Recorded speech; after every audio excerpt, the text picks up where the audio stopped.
మనమిప్పుడు తెలుసుకోబోయేది ఒక ప్రయాణం గురించి. అది చిమ్మ చీకటిలో మొదలై అస్సలు నమ్మలేని ఒక నిజంతో ముగుస్తుంది. మరి దారి మధ్యలో కనిపించిన ఒక సహాయం మరణాన్ని దాటి వచ్చిన ఒక రహస్యంగా మారితే ఆ ఊహే ఒళ్ళు జలధరింపచేస్తుంది కదా. అదే రాత్రి సమయం, కారు చీకటి, అసలు వెలుగనేదే లేని ఒక ఒంటరి రోడ్డన్మాట. అంతా నిశ్శబ్దం. ఆ నిశ్శబ్దాన్ని చీల్చుకుంటూ ఒకే ఒక్క శబ్దం వినిపిస్తోంది. దూరం నుంచి వస్తున్న ఒక బైక్ సౌండ్.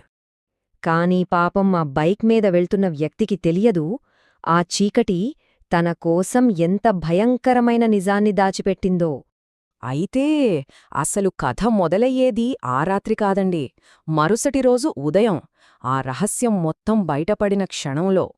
మన కథానాయకుడు అనిల్ మరుసటి రోజు అదే దారిలో వెనక్కి వస్తున్నాడు. అప్పుడే రోడ్డు పక్కన ఒక స్మారక చిహ్నం కనిపించింది. అక్కడ ఆగాడు. అతని మెదడులో ఒకటే ప్రశ్న, అసలిది ఎవరిది? అసలు విషయమేంటంటే, అక్కడున్న ఒక ఫోటో. ఆ ఫోటో అనిల్ని ఎందుకంతలా ఆకర్షించింది, తన ప్రయాణాన్ని ఆపేంతలా.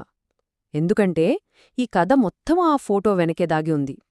అంతలో అక్కడే ఉన్న ఒక లోకల్ వ్యక్తి చెప్పిన మాటలు విని అనిల్ గుండె ఆగినంత పనైంది. ఆ ఫోటోలో ఉన్నది ఎవరో కాదు, సరిగ్గా అదే చోట జరిగిన ఒక ఘోరమైన యాక్సిడెంట్లో చనిపోయిన ఒక యువకుడు. ఆ మాట విన్న ఒక్క క్షణం అనిల్ మనస్సు గిర్రున వెనక్కి వెళ్ళిపోయింది. సరిగ్గా ముందు రోజు రాత్రికి ఆ ఒంటరి రోడ్డుమీద తనకు ఎదురైన సంఘటన గుర్తొచ్చింది. నిన్న రాత్రి అదే నిర్మానుష్య ప్రదేశంలో ఒంటరిగా ప్రయాణిస్తున్నాడు.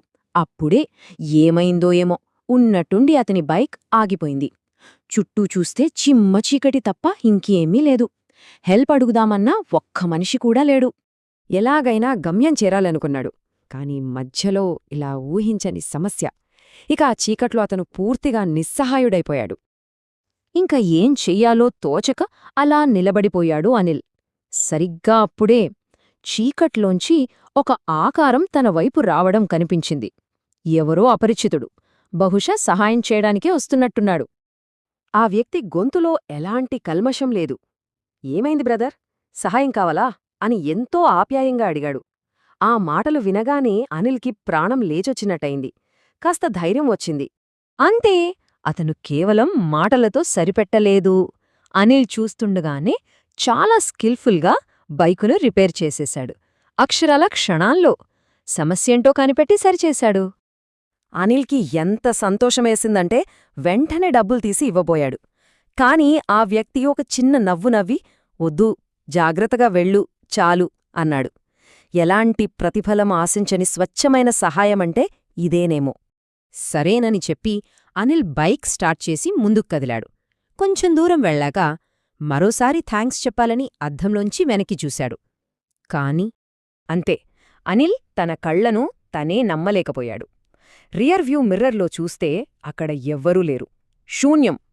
అదేంటి, ఇప్పుడే కదా ఇక్కడే ఉన్నాడు అని మనసులో అనుకున్నాడు. మాయమైపోయాడు. ఆ ఖాళీ రోడ్డుమీద అతని నీడ కూడా లేదు. ఆ క్షణం అనిల్ ఒంట్లో ఒక చల్లటి భయం పాకింది. అది మామూలు భయం కాదు. ఆ రాత్రి కలిగిన భయం ఇంకా తనని వెంటాడుతూనే ఉంది. ఇప్పుడు మరుసటి రోజు ఉదయం అదే రోడ్డు పక్కన ఆ స్మారక చిహ్నం దగ్గర నిలబడి ఉన్నాడు. ఇప్పుడు ఆ రాత్రి జరిగిన సంఘటన, తన కళ్లముందు ఉన్న ఈ నిజం రెండూ కలవబోతున్నాయి. అనిల్ ఆ ఫోటోను మరింత శ్రద్ధగా, దగ్గరగా చూశాడు. అతని గుండె ధడధడలాడటం మొదలయింది. ఒక నమ్మశక్యం కాని, ఒళ్ళు గగురు పొడిచే నిజం అతని మెదడులో మిరుపులా మిరిసింది. అదసాధ్యం. నిన్న రాత్రి తనకు సహాయం చేసిన ఆ వ్యక్తి ఈరోజు ఈ ఫోటోలో కనిపిస్తున్న ఈ యువకుడు. అవును, ఇద్దరూ ఒక్కరే. నిన్న రాత్రి తనకు సహాయం చేసిన ఆ దయగల వ్యక్తి సరిగ్గా ఇదే చోట యాక్సిడెంట్లో చనిపోయిన ఒక ఆత్మ. ఇంతకంటే షాకింగ్ క్లైమాక్స్ ఉంటుందా? ఆ భయంకరమైన నిజం జీర్ణించుకున్నాక అనిల్ భయం నెమ్మదిగా ఆశ్చర్యంగా మారింది. అసలు ఇలా జరగడం సాధ్యమా? ఈ నమ్మలేని సంఘటనకు అర్థమేంటి? బహుశా సమాధానం ఇదేనేమో. ఒక మనిషి చేసిన మంచి మరణాన్ని కూడా దాటి నిలుస్తుంది. ఆ వ్యక్తి భౌతికంగా మన మధ్య లేకపోయినా అతని మంచి గుణం ఒక ఆత్మరూపంలో అక్కడే ఉండిపోయింది. ఇది మనందర్నీ ఒక ప్రశ్న అడిగేలా చేస్తుంది. మంచితనానికి నిజంగానే మరణముంటుందా? లేక అది కాలాన్ని, మరణాన్ని కూడా జయించి ఎప్పటికీ నిలిచి ఉంటుందా? ఆలోచించాల్సిన విషయమే కదా.